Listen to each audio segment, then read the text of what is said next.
اسلام زندہ باد، اسلام زندہ باد، اسلام زندہ باد، اسلام زندہ باد۔ پیر پیرا میر میرا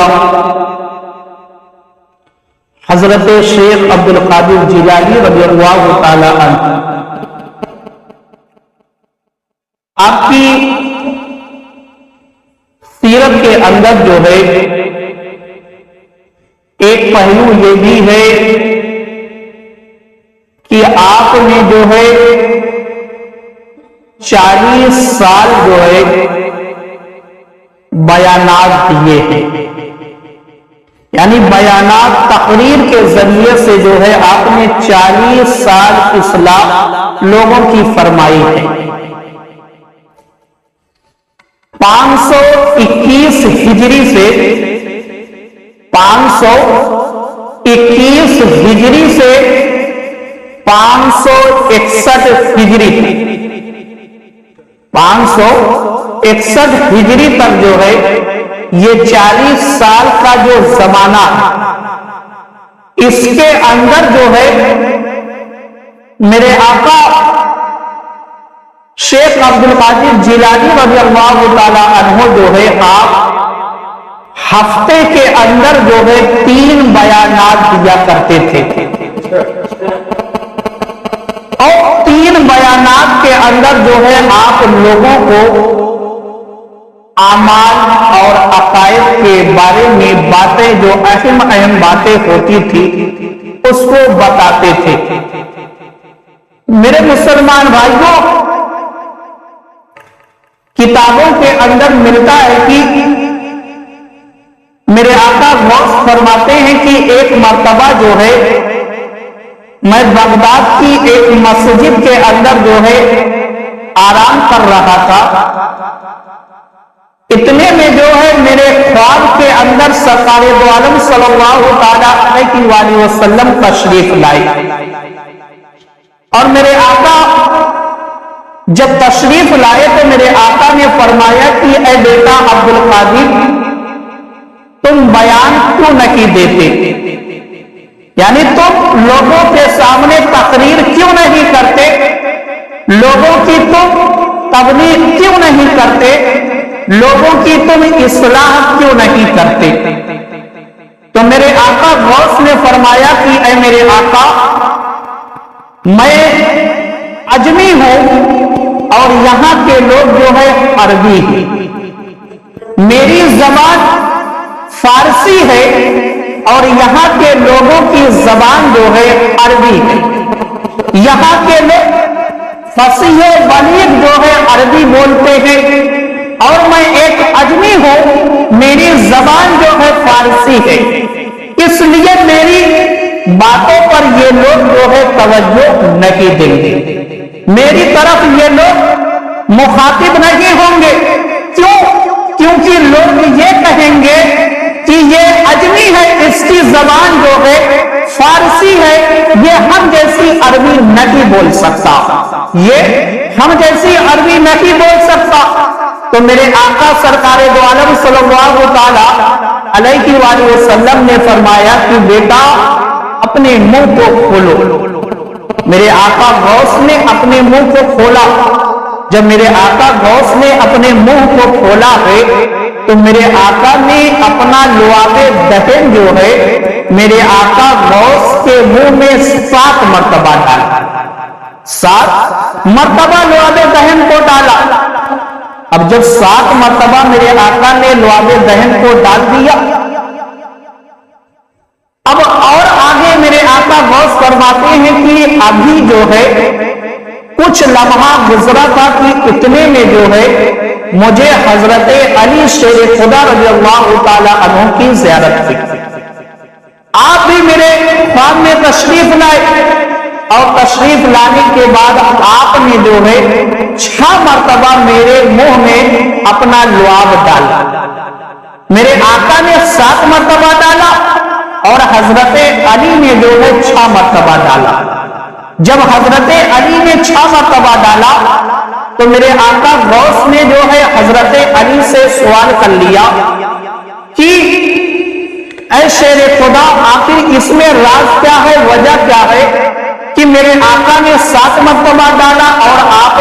مرتبہ ڈالا تو حضرت علی نے فرمایا کہ اے میرے بیٹے عبد القادر، وجہ یہ ہے کہ اس میں جو ہے ادب ہے، اس میں ادب ہے۔ میرے آقا نے 7 مرتبہ ڈالا، میں نے ادب میں جو ہے 6 مرتبہ ڈالا، تاکہ برابری نہ ہو سکے، تاکہ برابری نہ ہو سکے۔ ادب اسی میں ہے کہ ایک مرتبہ کم ڈالا جائے تاکہ ادب جو ہے برقرار رہے، تاکہ ادب برقرار رہے۔ تو میرے مسلمان بھائیوں، معلوم کیا ہوا کہ حضرت علی کا بھی یہی عقیدہ تھا، حضرت علی کا بھی یہی عقیدہ تھا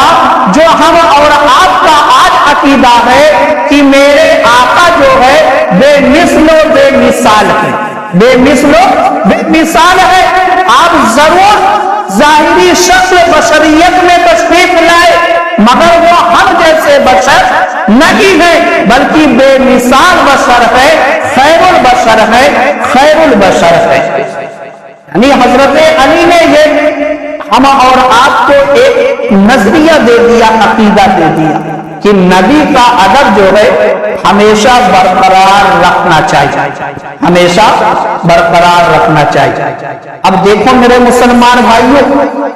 ان لعاب دہن کا اثر کیا ہوا؟ یعنی جو حضرت علی نے اور میرے آقا نے میرے آقا غوث کے منہ میں ڈالا تھا لعاب دہن، اب اس کا اثر کیا ہوا؟ اس کا اثر یہ ہوا کہ جب میرے آقا غوث آپ منبر پر بیٹھتے ہیں، میرے آقا غوث جب آپ منبر پر بیٹھتے ہیں اور آپ نے بیان دینا شروع کیا تو آپ کے بیان کی ایسی دھوم مچتی ہے، ایسی دھوم مچتی ہے کہ دنیا کے کونے کونے سے لوگ جو ہے آپ کے بیان کو سننے کے لیے آپ کی مجلس میں حاضر ہونے لگے۔ اور کتابوں کے اندر یہاں تک لکھا گیا کہ آپ کے بیانات میں ایک وقت میں جو ہے 70 ہزار لوگوں کا مجمع ہوا کرتا تھا، 70 ہزار۔ یہ وہ زمانہ ہے جب نہ پرنٹ میڈیا ہے، نہ سوشل میڈیا ہے، نہ اور کوئی ایسا انتظام ہے کہ جس کے ذریعے سے یہ پرچار کیا جا سکے کہ فلاں مقام پر جو ہے غوث اعظم کا بیان ہو رہا ہے۔ نہیں میرے مسلمان بھائیوں، یہ وقت ایسا وقت ہے کہ جس وقت میں جو ہے نہ پرنٹ میڈیا ہے نہ سوشل میڈیا ہے، مگر آخر اتنا بڑا مجمع کیسے ہوتا تھا، کیوں ہوتا تھا؟ تو میرے مسلمان بھائیوں، وجہ یہ ہے کہ میرے آقا وہ جو تعلیمات تھی وہ ایسی تھی کہ لوگوں کی دنیا جو ہے بدل دیا کرتی تھی، لوگوں کی دنیا بدل دیا کرتی تھی۔ اور یہ مجمع آخر کیوں آتا تھا؟ یہ مجمع کیوں آتا تھا؟ کیونکہ لوگوں کے اندر جو ہے علم دین حاصل کرنے کا جذبہ تھا، لوگوں کے اندر علم دین حاصل کرنے کا جذبہ تھا، اس لیے دنیا کے کونے کونے سے جو ہے چل کر اس مجلس میں جو ہے حاضر ہوا کرتے تھے اور میرے آقا غوث کے بیانات کو سنا کرتے تھے۔ جب یہ جذبہ جب تک مسلمانوں کے اندر موجود رہا، یعنی علم دین حاصل کرنے کا جذبہ جب تک لوگوں کے اندر موجود رہا، تو چھوٹا پروگرام ہوتا تھا اس میں بھی ہزاروں لوگ جمع ہو جاتے تھے، بڑا پروگرام ہوتا تھا اس میں لاکھوں لوگ جمع ہو جاتے تھے۔ مگر میرے مسلمان بھائیو، جب سے یہ جذبہ نکل گیا لوگوں کے دل سے، علم دین حاصل کرنے کا جذبہ نکل گیا، دین کی محبت لوگوں کے دل سے نکل گئی، جب سے مطلب محفل میلاد کی اہمیت لوگوں کے دل سے نکل گئی، تب سے جو ہے لوگ اب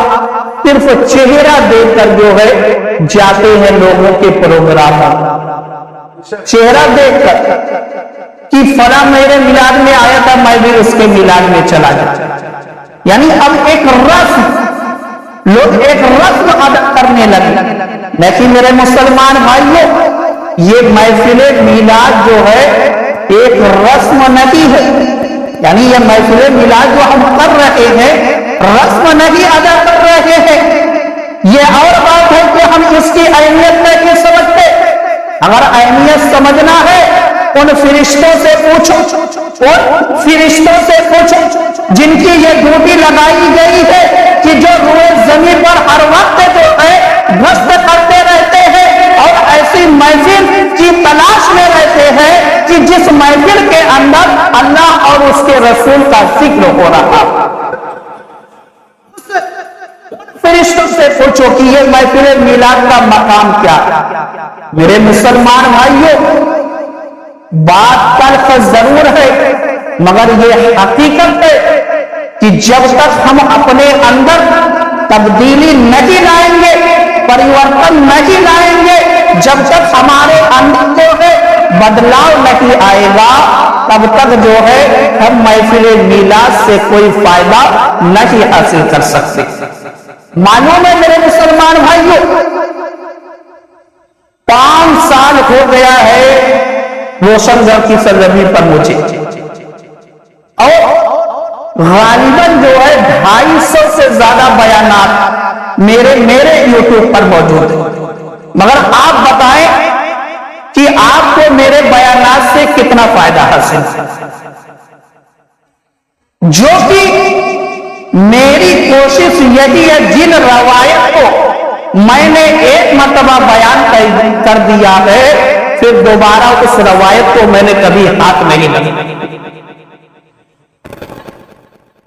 آخر وجہ کیوں نہیں فائدہ حاصل ہوا؟ وجہ یہی ہے کہ ہم ایک کان سے سنتے ہیں دوسرے کان سے نکال دیتے ہیں، محفل میں بیٹھتے ہیں رسم ادا کرنے کے لیے، نام صرف رجسٹر میں لکھوانے کے لیے کہ ہاں ہم بھی محفل میلاد میں آئے تھے۔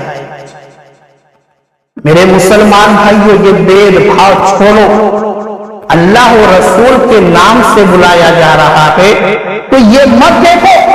کہ کس کے گھر پہ یہ پروگرام ہو رہا ہے، کس زمین پر ہو رہا ہے، کون سے مقام پر ہو رہا ہے، یہ دیکھو کہ کس کے نام پر بلایا جا رہا ہے، کس کے نام پر بلایا جا رہا ہے، اللہ اور اس کے رسول کے نام پہ بلایا جا رہا ہے۔ ہماری ساری بہاریں تو اسی نام سے ہے، اسی رشتے سے ہے، کیونکہ جب ہم کلمہ پڑھتے ہیں تو ہمارا رشتہ جو جڑتا ہے وہ نبی سے جڑ رہا ہے، تو ہم کو جو کچھ بھی ملا ہے نبی کے صدقے میں ملا ہے، تو ہماری ساری کاریں جو ہے نبی ہی کے صدقے میں ہے۔ تو جب اسی نبی کے نام سے بلایا جا رہا ہے تو پھر ہم کو نہ دائیں دیکھنا ہے نہ بائیں دیکھنا ہے، بلکہ دیکھنا یہ ہے کہ کس کے نام سے ہم کو بلایا گیا۔ تو میرے مسلمان بھائیوں، کہیں پر بھی محفل میلاد کو آپ ضرور پہنچے، پوری کوشش کر کے پہنچے، اور ہمیشہ اس نیت سے پہنچے کہ آج جو ہے میں محفل میلاد کے اندر کچھ نہ کچھ ضرور سیکھوں گا، کچھ نہ کچھ ضرور سیکھوں گا۔ اگر آپ ایک محفل سے ایک بات سیکھ لیتے ہیں تو ہمارے روشن گڑھ میں اللہ کے فضل و کرم سے سال بھر میں بہت سارے پروگرام ہوتے ہیں، ہم دھیرے دھیرے بہت ساری باتوں کو سیکھ سکتے ہیں، جمع کر سکتے ہیں۔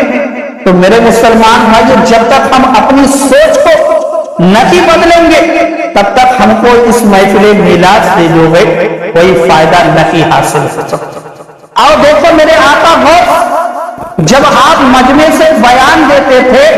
تو لوگوں کی چیخیں نکلتی تھی، لوگوں کی چیخیں نکلتی تھی، یہاں تک کہ شیخ عبدالحق محدث دہلوی علیہ الرحمہ اپنی کتاب اخبار الاخیار کے اندر لکھتے ہیں کہ میرے آقا غوث کی کوئی بھی مجلس ایسی نہیں ہوتی تھی کہ جس مجلس کے ختم ہونے پر 2-4 جنازے نہ اٹھتے ہیں، 2-4 جنازے نہ اٹھتے ہو۔ یہ جنازے کیوں اٹھتے تھے؟ کیونکہ جو سننے والے لوگ ہوتے تھے، جو سننے والے ہوتے تھے وہ پورے متوجہ کے ساتھ اچھے طریقے سے سنتے تھے، خوف خدا ان کے دل میں پیدا ہو ہو جاتا تھا کہ وہ برداشت نہیں کر پاتے تھے تو ان کی روح جو ہے پرواز کر جاتی تھی، ان کی روح پرواز کر جاتی تھی۔ تو میرے مسلمان بھائیوں، میرے آقا غوث نے 40 سال تک آپ نے اس کام کو انجام دیا، اور ایسا انجام دیا کہ آپ نے اپنے بیانات سے جو ہے بغداد کے پورے نقشے کو ہی بدل دیا، بغداد کے پورے نقشے کو ہی بدل دیا۔ تو میرے مسلمان بھائیوں، اب دیکھو میرے آقا غوث نے ایک دن جو ہے اپنی مجلس میں یہ بات بیان فرمائی کہ اگر تم غریب ہو، نماز کی پابندی کر لو، امیر ہو جاؤ۔ میرے آقا غوث نے اپنے مجمع میں اپنے بیان کے اندر اس بات کا اعلان کیا، بتایا لوگوں کہ اگر تم غریب ہو، نماز کے پابند بن جاؤ، سچی توبہ کر کے جو ہے نماز کے پابند بن جاؤ، غریب ہو تو امیر ہو جاؤ۔ اب اسی مجلس کے اندر ایک آدمی بیٹھا ہوا، اس کو یہ بات جو ہے بہت پسند آیا، اس نے اس بات کو مضبوطی سے پکڑ لیا۔ مجلس ختم ہوئی، وہ شخص جو ہے اپنے گھر جاتا اور سچی توبہ کرتا، اور سچی توبہ کرنے کے بعد اس نے جو ہے نماز کی پابندی شروع کر دی۔ ایک دن گزرا، 2 دن گزرا، 3 دن گزرا، کس طریقے سے جو ہے 1 سال کا زمانہ گزر گیا، 1 سال کا زمانہ گزر گیا۔ جب وہ نماز نہیں پڑھتا تھا تب اس کی کیفیت کیسی تھی کہ اس کے پاس رہنے کے لیے صحیح سے مکان نہیں تھا، جسم ڈھکنے کے لیے اس کے پاس لباس نہیں تھا، پیروں میں اس کے چپل نہیں، اور کئی دن جو ہے وہ فاقہ کرتا تھا، کئی دن وہ فاقہ کرتا تھا۔ مگر جب وہ میرے آقا غوث کی تعلیم کو لے کر اپنے گھر آیا اور اس نے سچی توبہ کی، اور توبہ کرنے کے بعد اس نے نماز کی پابندی شروع کی، 1 سال کا جو ہے زمانہ صرف گزرتا، 1 سال کے اندر جو ہے اس کی زندگی کے اندر جو ہے اتنا بدلاؤ آ گیا، اتنا بدلاؤ آ گیا کہ جہاں پر اس کے پاس رہنے کے لیے مکان نہیں تھا، اس کے پاس عالی شان جو ہے مکان ہو گئے،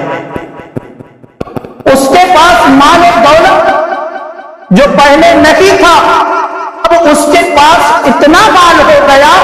اتنا مال ہو گیا کہ وہ لوگوں میں جو ہے صدقہ وہ خیرات کرنے لگا، اور اتنا بدلاؤ آیا، اتنا بدلاؤ آیا کہ اب اس کے گھر میں جو ہے سینکڑوں لوگ نوکری کرنے لگے، اس کے گھر کے اندر سینکڑوں لوگ جو ہے نوکری کرنے لگے۔ 1 سال کے اندر اس کے اندر یہ بدلاؤ آیا۔ جب 1 سال کا زمانہ گزر گئے تو ایک دن جو ہے اس کے خیال میں یہ آیا کہ جو مجھ کو یہ دولت ملی، جو میری زندگی کے اندر بدلاؤ آیا، یہ غوث اعظم کی تعلیمات سے آیا، لاؤ کچھ نذرانہ جو ہے ان کی بارگاہ میں پیش کیا جائے، کچھ نذرانہ ان کی بارگاہ میں پیش کیا جائے۔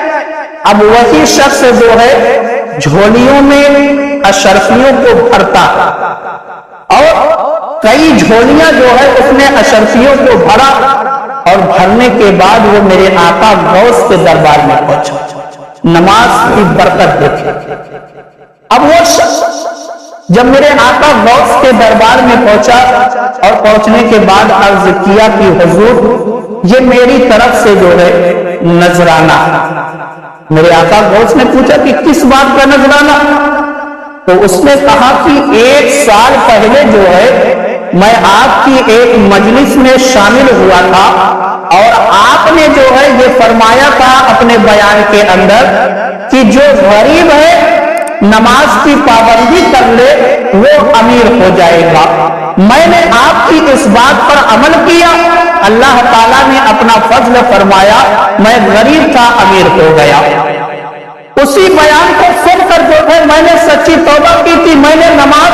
کی پابندی کرنے کا عہد کیا تھا، اسی لیے میں یہ نذرانہ جو ہے لے کر آپ کی بارگاہ میں آیا ہوں پیش کرنے کے۔ اب میرے آقا غوث نے فرمایا کہ لے جاؤ ان اشرفیوں کو جو ہے غریبوں کے اندر تقسیم کر دو۔ اب کچھ لوگ ان اشرفیوں کو لے کر جو ہے گئے اور غریبوں کے اندر تقسیم کرنے لگے، یہاں تک کہ ساری اشرفیہ جو ہے تقسیم ہو گئی۔ مگر اب یہاں دیکھو، وہ اشرفیہ جن انسان کو ملی، جن انسان کو وہ اشرفیہ ملی، وہ انسان بھی جو ہے امیر ہو گیا، وہ انسان بھی امیر ہو گیا۔ یہ نماز کی برکت ہے، یہ نماز کی برکت ہے کہ ایک نمازی شخص نے جو ہے نماز کی پابندی کرتے ہوئے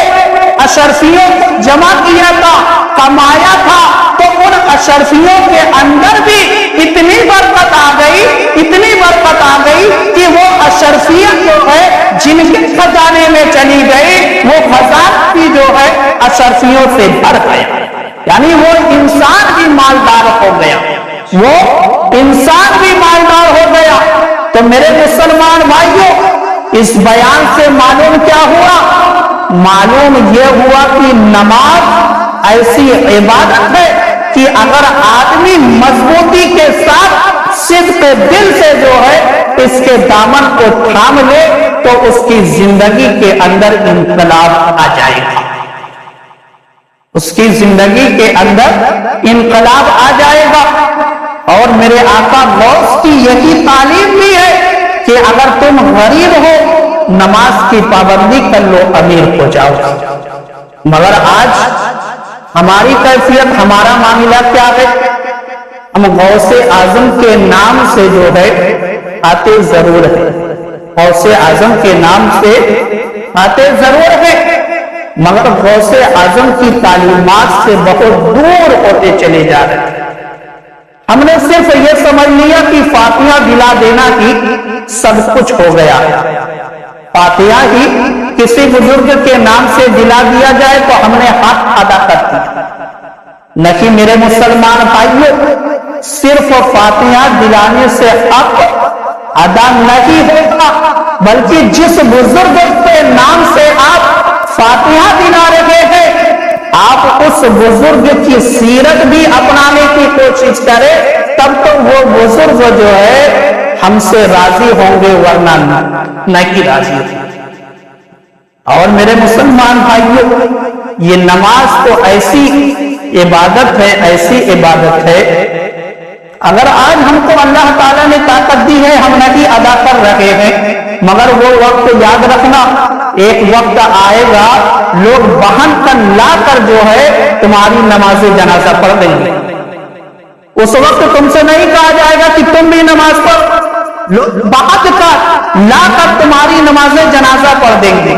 وہ ایسا وقت آئے گا، تم سے کہا نہیں جائے گا، تو ایسا وقت آنے سے پہلے خود نماز پڑھو، خود نماز پڑھ، تاکہ جب بعد کر تمہاری نماز جنازہ پڑھی جائے تو لوگ خوشی خوشی پڑھے کہ یہ شخص جو ہے اپنی زندگی کے اندر نماز کی پابندی کرتا رہا، نماز کی پابندی کرتا رہا۔ لوگ کی زبان سے یہ نکلے تمہاری اچھائیاں لوگ بیان کریں، تمہاری برائیاں نہ بیان کریں، تمہاری برائیاں نہ بیان کریں۔ تو میرے مسلمان بھائیوں، آج کے بیان کا پیغام جو ہے صرف دو چیز ہے۔ پہلا بیان یہ، پہلا مقصد یہ کہ آپ لوگ جو ہے ضرور نماز کی پابندی کریں، ضرور نماز کی پابندی کریں۔ میرے مسلمان بھائیوں، فلسطین کا معاملہ ہم اور آپ سے پوشیدہ نہیں۔ آج دیکھ لیں 56 ممالک مسلمانوں کے ہیں،